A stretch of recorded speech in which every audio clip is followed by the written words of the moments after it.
శరీరంలో అత్యంత ముఖ్యమైన అవయవం గుండె. ఎప్పుడూ నిర్విరామంగా పనిచేసే గుండె అకస్మాత్తుగా ఆగిపోయే ముప్పు హార్ట్ ఫెయిల్యూర్.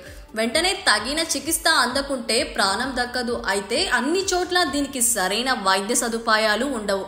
దీంతో అప్పటిదాకా హాయిగా ఉన్న వ్యక్తి ఉన్నట్టుండి కుప్పకూలి అక్కడికక్కడే ప్రాణాలు కోల్పోతుంటారు.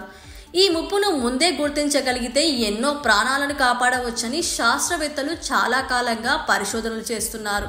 తాజాగా ఓ పరిశోధనలో ఆశ్చర్యకరమైన ఫలితాలు వెలువడ్డాయి. గుండె వైఫల్యంతో చనిపోయే ప్రమాదాన్ని ఏకంగా 5 ఏళ్ల ముందే గుర్తించే పద్ధతిని బ్రిటన్ శాస్త్రవేత్తల బృందం కనుగొంది. ఈ బృందంలో భారత సంతతికి చెందిన ప్రొఫెసర్ ప్రదీప్ గంద్ కీలకంగా వ్యవహరించారు.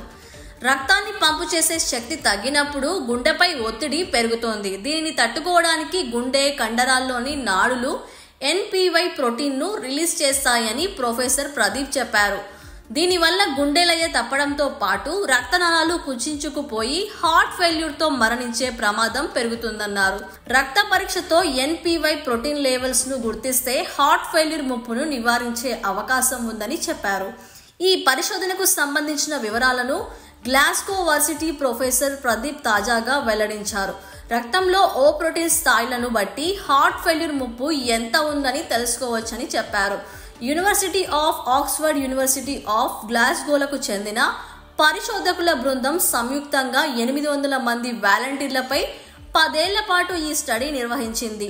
ప్రస్తుతం రక్తంలో B టైప్ నాట్రియూరెటిక్ పెప్టైడ్ ప్రోటీన్ స్థాయిలను లెక్కించడం ద్వారా హార్ట్ ఫెయిల్యూర్ ముప్పును గుర్తిస్తున్నారు. అయితే NPY ప్రోటీన్ స్థాయిలను లెక్కించడం ద్వారా ఈ ముప్పును 5 ఏళ్ల ముందే గుర్తించవచ్చని మా స్టడీ తేల్చింది అని ప్రొఫెసర్ ప్రదీప్ చెప్పారు.